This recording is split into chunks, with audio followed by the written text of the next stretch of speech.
Se han escrito páginas y páginas sobre mí, que si mi crueldad no tenía límites, que si me llevé por delante la vida de millones de inocentes en pocos siglos de historia, que cualquiera podía ser víctima de mi virulencia, sin importar raza ni condición. De mí decían que era el brazo ejecutor de la ira de Dios. Cuerpo de Cristo, sálvame. Me llamaron de muchas maneras: la muerte negra, la plaga bubónica, la peste sin más. Intentaron extinguirme sin éxito. Yo siempre resurgía adoptando formas diversas. No cayeron en la cuenta de que era indestructible, de que mientras el ser humano poblase la tierra, yo continuaría existiendo. Ni los más eruditos reconocieron que el hombre y la peste eran dos caras de una misma moneda. Hasta ahora.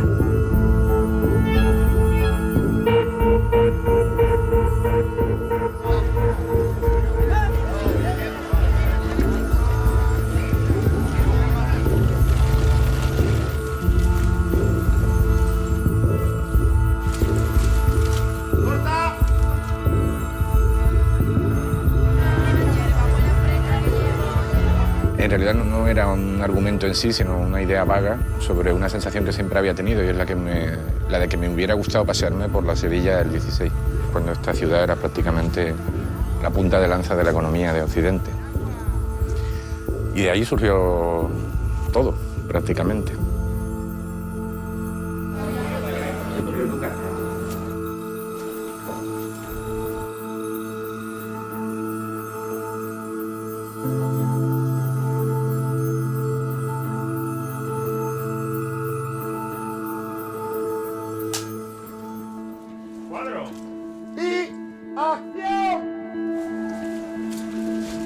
Para mí La Peste es un tipo de serie, es una serie de autor, para empezar. Ten cuidado con la cabeza demasiado baja, ¿no? Sí. Aunque la serie transcurra en el siglo XVI, el trasfondo que tiene es de un thriller donde se investigan unos crímenes y, bueno, sobre eso pasan muchísimas cosas. ¿Ha notado si falta algo de valor? No. Es una trama que es interesante en el sentido de que vas con los protagonistas, vas descubriendo con ellos qué es lo que ha sucedido, qué es lo que va a pasar.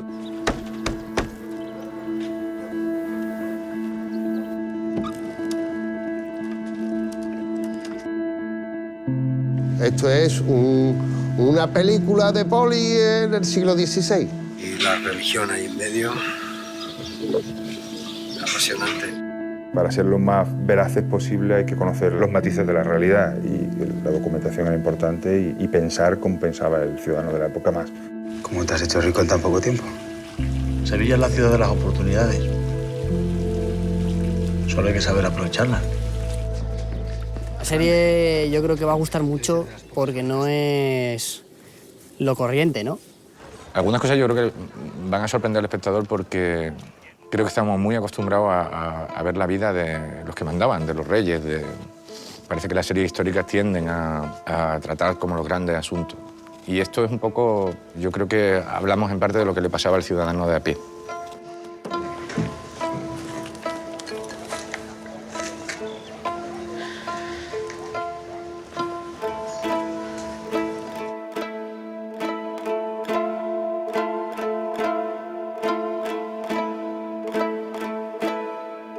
Los personajes de la serie, Mateo es indiscutiblemente el protagonista, por lo menos decir, es el protagonista porque de alguna forma es el que está cruzado con cada una de las tramas que componen la serie, y es el que lleva la trama principal, es decir, la historia de investigación y la historia emocional más fuerte de la serie. El encargo que recibe Mateo es el gran detonante, digamos, de la serie. ¿Qué quiere? Vengo de parte de su amigo Germán. Vengo a cumplir su última voluntad. Tiene que volver a Sevilla y sacar a su hijo de la ciudad. Mi personaje en la serie es un antiguo militar que trabajaba de impresor y tuvo que abandonar Sevilla por problemas con la Inquisición, y tiene que volver a Sevilla para cumplir la promesa póstuma de su mejor amigo, que es rescatar a un hijo bastardo de la calle. Y a raíz de eso se ve inmiscuido en los asesinatos de personajes ilustres en la Sevilla del siglo XVI. Es Lucina Utrera, la hija del capitán Utrera. Es como si hoy en día parecieran muertos grandes empresarios de lobbies bancarios. Valerio es un chico bastante desgraciado. Desde pequeño ha vivido en la calle, se ha ganado la vida con lo que ha podido Y bueno, tiene la suerte de que Mateo viene a por él, le enseña un poco más bien a ser un hombre. Voy a sacarte de aquí. Hice una promesa a tu padre, voy a cumplirla. Entonces, estamos investigando unos asesinatos que ha habido entre protestantes. La relación entre Mateo y Valerio se parece muchísimo a la relación que tienen los personajes del Nombre de la Rosa, porque, entre otras cosas, no pretendíamos que fuera un mentor al uso, es decir, no pretendíamos que fuera un mentor que anima, que espolea y que protege, sino un mentor que, por el contrario, lanza al niño que no sabe nadar al agua para que, aunque él lo observe, el niño nade.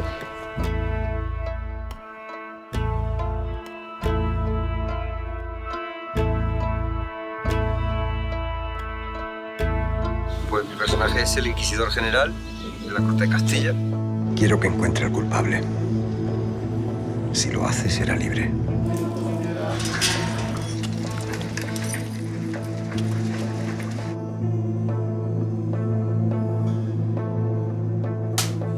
Es un estamento de poder muy fuerte, la Inquisición, y claramente en el momento en el que habla la serie hay una rivalidad con los protestantes, porque es una religión que está despuntando.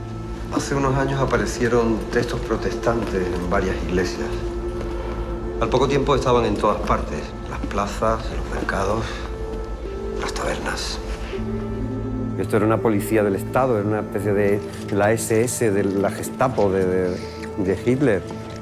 Abrid paso a la Santa Inquisición. Gracias, Dios mío.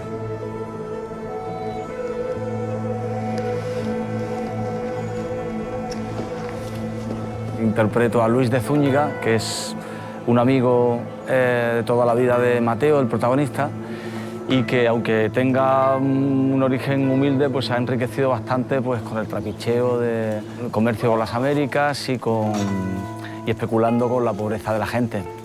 No voy a cambiar mi voto, señor Zúñiga. Guárdese eso, no la quiero. ¿Qué es lo que quiere?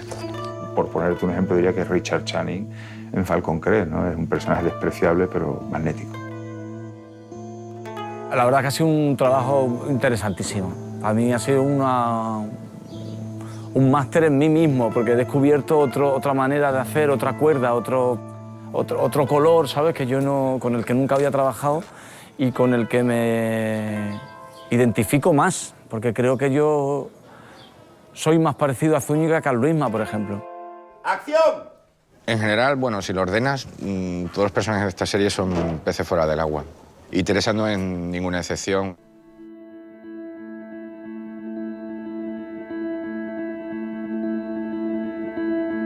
La historia de Teresa nos sirve para conocer la historia de muchas mujeres, bueno, y del género femenino en la época, incluso entender el actual, sobre todo en ella porque es una mujer que al estar viuda pues deja de estar bajo la autoridad masculina y eso era algo muy peligroso en la época, ¿no?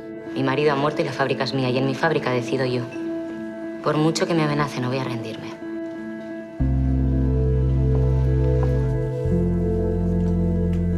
Teresa es un poco el personaje que nos lleva a la mujer noble de esa época, una mujer estupenda, pintora en la intimidad. Eugenia es una chica de clase social baja, es prostituta, o sea, habita en la Mancebía, que eran los antiguos prostíbulos. Si el cabildo te ve prostituyéndote fuera de la Mancebía, te encarcelarán. El papel de la mujer en la época estaba bastante restringido. Había muy pocas actividades que pudieran hacer fuera de ser la esposa de, la hija de, pertenecer a un hombre, básicamente. Y estar bajo los dictados de un hombre. Meterse en la mentalidad de una mujer del siglo XVI, a ver, a mí sí me ha costado un poco. Ella es Eugenia. A partir de hoy trabajará con vosotros en la fábrica. Yo la conozco, es una puta. Entonces esta cosa de que te vas cargando, ¿no? De injusticia, porque es que era muy heavy lo que pasaba con las mujeres, ¿no? Y bueno, es lo que le pasa a Teresa también. Si fuese una mujer no podría venderlo. Nadie los compraría.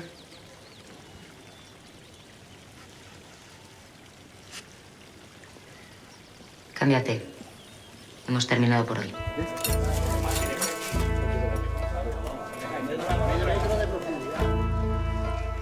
Quédate aquí, no te acerques. El referente de mi personaje es que existió. Existió un señor que se llamaba Nicolás Monardes, que era un médico.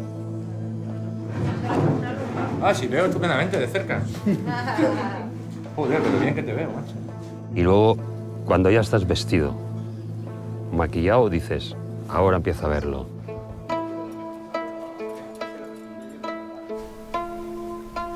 Ya con vestuario, maquillaje, te ponen esto y ya, no sé, es algo que te pasa, te empieza a pasar, que ya te mueves, te colocan en un sitio. Yo me iré de esta serie y cerraré los ojos y veo los colores de los vestuarios, los pardos como este, y de verdad que yo cerraré los ojos y veo esa ambientación. Y el trabajo de arte es de flipar. O sea, se lo han currado muchísimo, cualquier detalle, el mínimo detalle.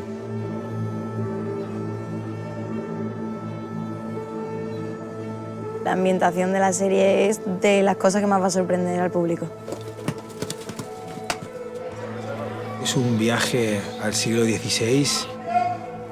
Pero sí lo que íbamos buscando era que el espectador tuviera un poco la sensación que hay en Rinconete y Cortadillo cuando llegan a Sevilla, ¿no? Que yo creo que debe ser similar a la que podría tener alguien que en el siglo XX llegase al Nueva York de principio del siglo. Una ciudad impactante, que prácticamente es un mundo nuevo. Probablemente la ciudad más, probablemente no, seguro, más potente a nivel económico de toda Europa en ese momento. Siviglia, la porta dell'America, la città più bella del mundo. Las localizaciones y el trabajo de arte ha sido brutal. O sea, no eran decorados, era un viaje en el tiempo. Pepe y todo el departamento de arte, yo creo que se lo han pasado muy bien, pero que vamos, que ha sido el departamento que más trabajo tenía desde el principio. El departamento de arte y nosotros vamos un poco de la mano, ¿no? Nosotros hemos encontrado como el esqueleto y ellos lo han vestido y la han magnificado de alguna manera. Pero claro, la base la teníamos, ¿no? No es construir sobre la nada, sino había una base bastante buena y a partir de ahí ellos han construido todos los decorados de la serie. Es peste. Los municipios en los que hemos rodado son Sevilla, Carmona, Alcalá, Coria, Santiponce y Coria del Río. En esos pueblos hemos conseguido meter los 130 decorados que están aproximadamente en unas 20 localizaciones.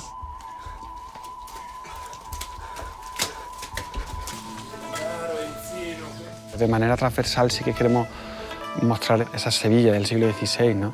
Entonces, para darle un poco de sentido, de hacerla más comprensible, la separamos en quesitos, ¿no? La ciudad, había un quesito que era como todo lo que son las arrabales, como la parte más humilde de la gente que poblaba la ciudad.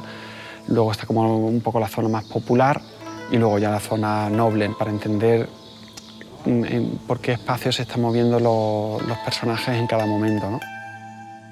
Para mí lo más difícil de conseguir ha sido crear de una forma verosímil una Sevilla del siglo XVI, que esto incluye tanto el intramuro sobre todo, es decir, las callejuelas, lo que hablamos de Mateo Gao, la catedral, la Giralda, y también el puerto.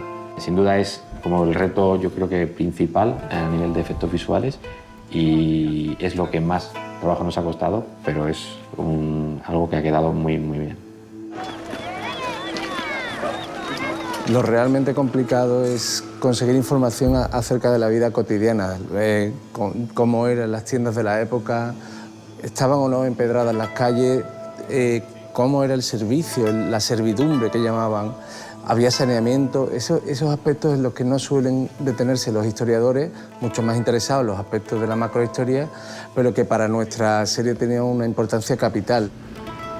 Yo recuerdo el primer día que entré en el set y me pareció que estaba en un cuadro de Zurbarán, una cosa increíble. O sea, lo que veía, lo que oía, lo que olía a cera, no sé, a telas viejas, a madera, a tierra, era una cosa impresionante. Y ciertamente que te trasladas a otro siglo, vamos, completamente. Hemos tirado bastante del Bosco, de Bruegel, e intentar captar también el espíritu posterior, pero también de Goya, ¿no? También aportan detalles, ¿no? Matices de cómo eran a lo mejor los botijos o cómo eran los cuchillos o este tipo de elementos, ¿no?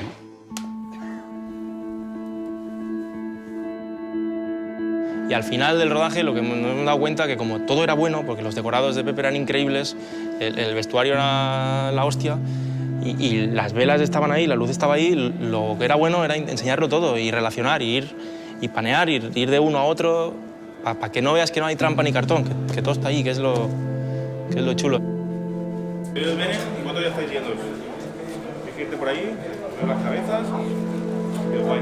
Cuando yo me incorporé se estaba buscando un poco esa línea por parte de Pau, el director de foto, y Alberto. Bueno, yo me incluí un poco ahí más tarde de una línea un poco de ir con angulares, de ir con los personajes, como con ellos, lo que ven, porque se trata también de alguna manera de eso, de un thriller, de buscar pistas, de buscar al malo que provoca esas muertes. Tenemos que mirar para arriba, ¿vale? Tú estás todo el rato como mirando para arriba, ¿vale? Y mirando para allá. ¿Vale? ¡Acción!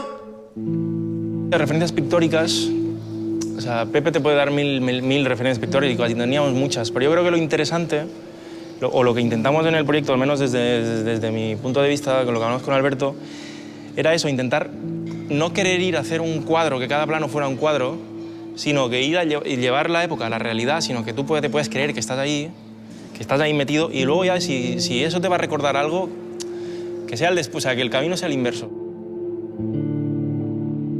No es contar la época con piezas concretas, ¿no? Sino con sensaciones, ¿no? Y yo creo que eso, la mezcla del vestuario, el maquillaje, con la luz y el arte, pues lo que hacen que le demos el apoyo a la historia, ¿no? que estamos contando. El trabajo de Pepe es impresionante y que está a un nivel de cualquier tipo de producción, yo no diría solo a nivel nacional, vamos, sino mundial.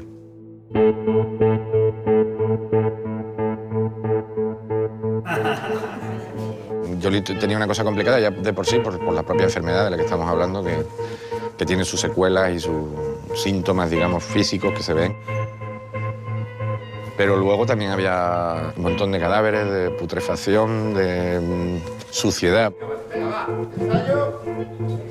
Aparte, pues hemos hecho mogollón de texturas, porque ya no solo iban con los bubones, sino el que llevaba bubón era porque estaba enfermo, con lo cual también llevaba texturas en la piel, y aquí en cada personaje tenía una cosa, el que no era el ojo rajado, el que no tenía la cara con restos de viruela, el chilo, la cicatriz, o sea, todos llevaban algo.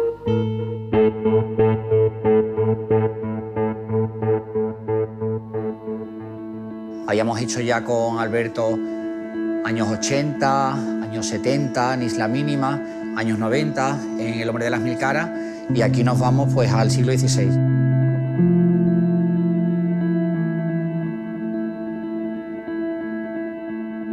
El realismo en mi departamento, ¿no? Que es bastante grande, ¿no? Y creo que es bastante importante, ¿no? El vestuario. Teníamos un stock de 1.800 trajes alquilados de diferentes casas de vestuario. Hemos trabajado principalmente con la casa de Peris y hemos complementado con Cornejo para todo ese volumen que teníamos de figuración, ¿no? ¡Cuadro! ¡Acción! En el caso de los principales, Teresa, Paco, Mateo, Celso, a todos ellos se les han hecho a medida, sus trajes a medida. Yo tenía referencias personales de películas que he intentado coger lo mejor de cada una, que me las quedo para mí. Y luego teníamos una referencia pictórica que era Caravaggio, por su oscuridad, por el tratamiento de los colores, por esa parte de imagen de perfil, ¿no? Que se llama esfumato, de la sombra, de la oscuridad hasta que llega el color. Déjame sola, por favor.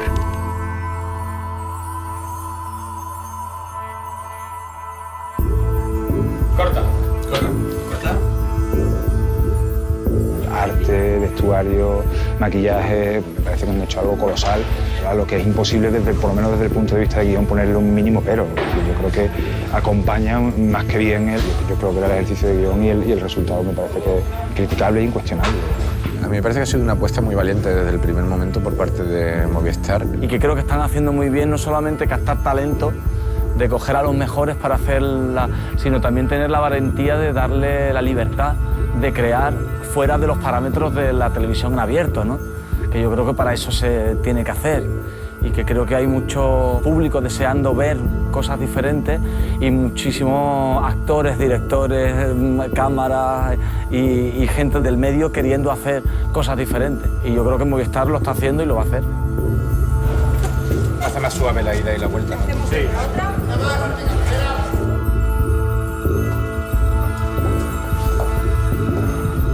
El esplendor de Sevilla, de enseñar Sevilla en esa época con cierto rigor, yo creo que no se ha hecho hasta ahora en ficción. Tengo la sensación de que, que va a ser una serie que va a dejar huella. No, creo que de una manera u otra se puede ver como un thriller, una película de suspense, por decirlo de alguna forma. Pero en el fondo yo creo que no deja de ser una excusa para hacer como una especie de fresco sobre una ciudad, un momento determinado de la historia en la que fue la estrella de Occidente casi. Y por otra parte, para en el fondo hablar de una serie de personajes y hablar de lo que siempre hablamos, de lo que mueve a las personas, de las pasiones. Otras pestes vendrán y el hombre seguirá haciendo lo mismo, porque forma parte de la condición del hombre.